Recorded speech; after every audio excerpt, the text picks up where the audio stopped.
सहेली की सीख। एक विचार के तहत आज कहानी का शीर्षक है सहेली की सीख। पंकज और सोनी की शादी को जैसे तैसे 5 साल पूरे हो चुके हैं। शादी होने के बाद 2 महीने तक तो सब कुछ बहुत अच्छा चलता रहा। पंकज और सोनी दोनों ही को लगता था कि जैसे इस दुनिया की सारी खुशियां उनको मिल गई हैं। दोनों अपने अपने भाग्य पर इतरा रहे थे, लेकिन 2 महीने होते होते शादी का खुमार उतरने लगा था। दोनों जो अब तक एक दूसरे में केवल अच्छाइयाँ देखा करते थे, अब धीरे धीरे दोनों को एक दूसरे में खामियां नजर आने लगी। रोज रोज का झगड़ा, रोज रोज की किचकिच, मानो इन दोनों की नीति बन गई हो। और इस झगड़े को अक्सर हवा दिया करते थे सोनी के परिवार वाले। बात बात पर पंकज सोनी को समझाने की कोशिश भी करता, लेकिन जब सोनी पंकज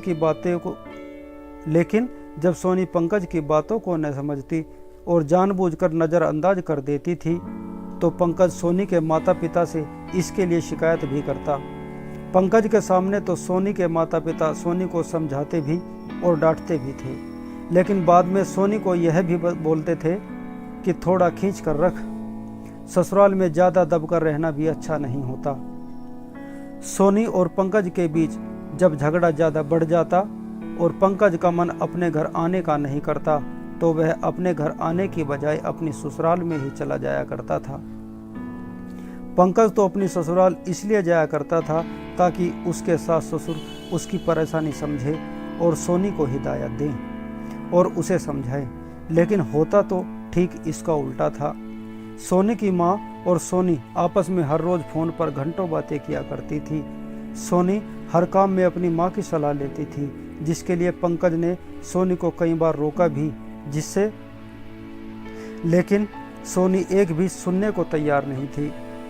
पंकज ने उसे समझाने की कोशिश की कि सोनी, हमारा घर अलग है, उनका घर अलग है, उनकी अपनी परिस्थितियां हैं, हमारी अलग परिस्थितियां हैं। अब तुम्हारी जिम्मेदारियां अपने मायके से अधिक अपने ससुराल के लिए हैं। न तो उनके घर में ज़्यादा इंटरफेयर करो, ना ही अपने घर में उनकी सलाह के अनुसार काम करो। हमारे घर पर रीति रिवाज और तौर तरीके अलग हैं और उनके घर के रीति रिवाज और तौर तरीके अलग हैं। पंकज के लाख समझाने के बावजूद भी सोनी मानने को तैयार ना थी। एक तरफ सोनी का इंटरफेयर उसके मायके में बहुत अधिक था, तो दूसरी तरफ सोनी की माँ का सोनी के ससुराल में इंटरफेयर बहुत अधिक था, जिसके चलते दोनों जगह कलेश बना रहता। सोनी का उसके मायके में अधिक इंटरफेयर होने के कारण उसके भाई की शादी टूटने की कगार पर थी। सोनी अक्सर अपनी माँ को अपनी भाभी के खिलाफ भड़काया करती थी। सोनी के मायके में चल रहे इस कलेश के कारण उसके भाई का घर बर्बाद हो गया। इधर सोनी के माता पिता का सोनी के घर में अधिक इंटरफेयर सोनी और पंकज के जीवन में जहर घोल रहा था। शादी को धीरे धीरे 5 साल गुजर गए थे। जैसे तैसे शादी के यह 5 साल गुजर गए। इन 5 सालों में सोनी अपने ससुराल में कम और अपने मायके में ज़्यादा रही। परिणाम यह हुआ कि सोनी का घर भी टूटने की कगार पर खड़ा हुआ था। शादी के 5 साल हो चुके थे, लेकिन अब तक भी सोनी अपनी ससुराल को पूरी तरह अपना न पाई थी। सोनी को आज भी अपने ससुराल से ज़्यादा अपना मायका अच्छा लगता था। उसके लिए पंकज का मान सम्मान कुछ खास मायने नहीं रखता था। वह बार बार पंकज को नीचा दिखाने की कोशिश करती रहती। बार बार सोनी के माता पिता भी पंकज को बेइज्जत करते। कभी उसको किराए के मकान में रहने का ताना मारते, तो कभी पंकज के रिश्तेदारों को लेकर उसके ऊपर कमेंट करते। जब पंकज सोनी के भाई और उसकी भाभी के टूटते हुए रिश्ते को बचाने की बात करता, तो उस पर सोनी की भाभी के साथ गलत संबंध रखने का आरोप मढ़ दिया जाता। रोज रोज बेइज्जती होने के कारण पंकज ने फैसला किया कि वह कभी अपनी ससुराल नहीं जाएगा, और यह बात पंकज ने सोनी से भी कह दी कि मैं आज के बाद तुम्हारे मायके नहीं जाऊंगा, तुम्हारा जब मन आए चली जाओ, मैं तुम्हें वहां जाने से कभी नहीं रोकूंगा, और वह तुम्हारे पास आते हैं तब भी कुछ नहीं कहूँगा, लेकिन मैं कभी वहाँ नहीं जाऊँगा। इस बात को लेकर सोनी और पंकज में बहुत कलेश हुआ। कलेश इतना बढ़ गया कि सोनी पंकज को छोड़कर अपने मायके चली गई, और वह जाते जाते पंकज को कह गई कि मेरे घर आओगे तो ही मैं आऊँगी, नहीं तो मुझे तलाक दे देना। अब तो पंकज के सर से पानी ऊपर जा चुका था। पंकज ने फैसला किया, तलाक हो चाहे कुछ भी हो, मैं सोनी के घर नहीं जाऊंगा। एहसास सोनी को भी था कि वह गलत कर रही है, लेकिन अपनी नौकरी के घमंड और नेगेटिव एटीट्यूड में वह इस तरह पागल हो चुकी थी कि किसी भी कीमत पर पंकज को झुकाना चाहती थी। लेकिन पंकज का कहना था कि यह रोज रोज की मेरी बेइज्जती करते हैं, ऐसा न हो कि किसी दिन गुस्से में आकर मैं भी उनके सामने गलत बोल दूं और उनकी बेइज्जती कर दूं। इससे अच्छा है कि मैं वहां आना जाना ही बंद कर दूं। सोनी को अपने मायके गए 1 महीना हो चुका था। एक तरफ पंकज सोनी और अपने बच्चों के लिए परेशान था, तो दूसरी ओर सोनी के माता पिता सोनी को पंकज के बारे में बुरा भला कहा करते थे। एक दिन सोनी अपनी सहेली रीता के पास जाती है तो वह पाती है कि रीता की लाइफ बहुत अच्छे से कट रही है। वह अपने पति के साथ बहुत खुशी और प्यार से रह रही है। दोनों सहेलियां बैठकर बातें कर रही थी कि सोनी रीता से कहती है, तेरा पति बहुत अच्छा है जो तेरा इतना ख्याल रखता है। एक मेरा पति है जो मेरा बिल्कुल ख्याल नहीं रखता, न मेरे माँ बाप की इज्जत करता है, न ही उसे मेरी कोई परवाह है। इतना कहकर सोनी के आंखों में आंसू आ जाते हैं। सोनी अपनी सारी बातें अपनी फ्रेंड्स रीता से शेयर करती है। सोनी की सारी बातें सुनने के बाद रीता सोनी से कहती है, सोनी तुझे बुरा न लगे तो एक बात कहूँ? हाँ हाँ कहो, क्या कहना चाहती हो? सोनी ने रीता की ओर देखते हुए कहा।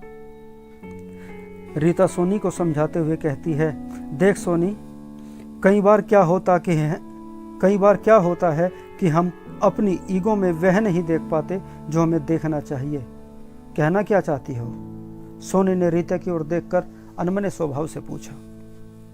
मैं कहना चाहती हूँ, मैं केवल इतना कहना चाहती हूँ, तेरा पति अच्छा है या बुरा है, इससे ज़्यादा महत्व इस बात का है कि तेरा व्यवहार तेरे पति के साथ कैसा है। कई बार परिस्थितियाँ इतनी उलझी हुई होती हैं कि हम चाहकर भी सच्चाई को देखना पसंद नहीं करते। सोनी, जो सम्मान पत्नी अपने पति से चाहती है, उसी सम्मान की अपेक्षा पति भी अपनी पत्नी से रखता है। कोई भी पति नहीं चाहता कि उसकी पत्नी उससे ज़्यादा सम्मान किसी का भी करे। तूने अब तक मुझे पंकज की सारी गलतियां गिनवाई, क्या कभी तूने यह भी जानने की कोशिश की कि पंकज को तेरे मम्मी पापा के बारे में जो बोलता है उन बातों में कितनी सच्चाइयाँ हैं? क्या तूने कभी पंकज को समझने की कोशिश की? क्या तूने कभी पंकज का साथ देने की कोशिश की? माना पंकज के सर पर कर्जा बहुत है और वह किराए के मकान में रहता है, तू भी तो नौकरी करती है। क्या तूने कभी पंकज से कहा कि हम दोनों मिलकर सारा कर्जा उतारेंगे और फिर अपना घर लेंगे? वह परेशान है, तुमने उसकी परेशानी में उसका कितना साथ दिया, कभी सोचा सोनी? मैं अपनी सैलरी से उसे एक पैसा न दूंगी, कर्जा वो करे और उस कर्जे को उतारने के लिए मैं अपनी सैलरी खर्च कर दूं? सोनी ने मुंह बनाकर रीता से कहा। तो फिर तेरी समस्या का कोई समाधान नहीं है सोनी, रीता ने सोनी की ओर देखते हुए कहा। सोनी, मैं तेरी दोस्त हूँ, इसलिए तुझे आईना दिखा रही हूँ। कहीं ना कहीं तेरे भाई का घर खराब करने में तेरा भी हाथ है। यदि तू समय पर अपने माता पिता को समझाती कि भाभी के साथ ऐसा मत करो, तो वह तेरे दबाव में तेरी बात जरूर मानते। और तूने उन्हें समझाना तो दूर, जब पंकज ने उन्हें समझाने की कोशिश की तो तूने पंकज के ऊपर भी अपने भाभी के साथ रिश्ते को लेकर इल्ज़ाम लगाने शुरू कर दिए। अरे, तूने अपने इस अहंकार में पहले अपने भाई का घर खराब कर दिया और अब अपना घर खराब करने पर तुली हुई है। सोनी, शादी होने के बाद हर लड़की की जिम्मेदारी अपने पति और ससुराल के लिए अधिक हो जाती है, ना कि अपने मायके के लिए। कम से कम अपनी माँ से कुछ सीख। तेरी माँ की जिम्मेदारी अपनी ससुराल के लिए है, तुम्हारे लिए है, और वह अपनी ससुराल के लिए ही जी रही है। वह अपने माता पिता और अपने भाई बहनों के लिए नहीं जी रही। तुम मेरी लाइफ को देखकर कह रही हो ना कि मैं बहुत खुशनसीब हूँ। हाँ, मैं खुशनसीब हूँ, लेकिन मैं खुशनसीब इसलिए हूँ कि मैंने अपनी जिम्मेदारियों को बहुत अच्छे से निभाया है। मैं अपने माँ बाप, अपने भाई बहन से ज़्यादा सम्मान अपने पति को देती हूँ। मैं बर्दाश्त नहीं कर सकती कि कोई मेरे पति के बारे में कुछ भी गलत कहे, चाहे वह मेरे माँ बाप ही क्यों ना हो। मेरे पति की हर परेशानी मेरी है। मेरे पति यदि दुखी हैं तो मैं सुखी कैसे रह सकती हूँ? मेरे पति के सर के ऊपर कर्ज है तो लानत है मेरे बैंक बैलेंस के ऊपर। किसी की हिम्मत नहीं जो मेरे खिलाफ एक शब्द बोल दे, क्योंकि यदि कोई मेरे खिलाफ एक शब्द बोल दे तो मेरा पति उसकी जान ले लेगा। तो क्या तेरा फर्ज नहीं, तो क्या मेरा फर्ज नहीं कि मेरे पति के खिलाफ मैं किसी से एक शब्द भी ना सुनूं? अभी भी वक्त है, अपनी गलतियों को सुधार लो सोनी, नहीं तो तुम्हारे पास पछताने के सिवा कुछ ना रहेगा। हर सिक्के के दो पहलू होते हैं, तो केवल एक पहलू देख रही है, जबकि दूसरा पहलू भी देखना बहुत ज़रूरी होता है। मेरी बहन, तुम्हारे अधिकार क्या हैं, तुम केवल इसी के बारे में सोच रही हो, जबकि अधिकारों से अधिक सोचना जरूरी होता है। मेरे कर्तव्य क्या हैं? रीता की बातें सुनकर सोनी बैठी रह जाती है। उसकी निगाहों के सामने वो सारी घटनाएं आने लगती है जब वह पंकज को तिरस्कृत करती है। सोनी को एहसास हो रहा है कि पंकज ने हमेशा उसके मायके का भला ही चाहा है। काश उस समय मैंने पंकज का साथ दिया होता तो अपने भाई का घर बचा सकती थी। मेरे कारण मेरे भाई का घर बर्बाद हो गया। नहीं नहीं, अब मैं यह गलती नहीं दोहराऊंगी। मैं अपना घर बर्बाद नहीं होने दूंगी। मैं आज ही पंकज के पास चले जाऊंगी। वह भी तो मुझसे बहुत प्यार करता है। पता नहीं मेरे और बच्चों के बगैर किस हाल में होगा। इतना कहकर सोनी खड़ी होकर चल देती है। अरे कहाँ चली, रुक तो सही, मैंने चाय बनाई है, चाय पी ले, रीता ने पीछे से आवाज़ लगाते हुए कहा। नहीं नहीं, अब मैं चाय ना पीऊंगी। मैं जानती हूँ मेरे बिना पंकज का बुरा हाल होगा। मैं जा रही हूँ उसके पास, फिर मिलूंगी रीता। पहले ही मैंने बहुत देर कर दी, कहीं और देर ना हो जाए। मैं जा रही हूँ अपने पंकज के पास। कहानी कैसी लगी दोस्तों? पसंद आई हो तो लाइक, कमेंट, शेयर और सब्सक्राइब जरूर करना। बहुत बहुत धन्यवाद।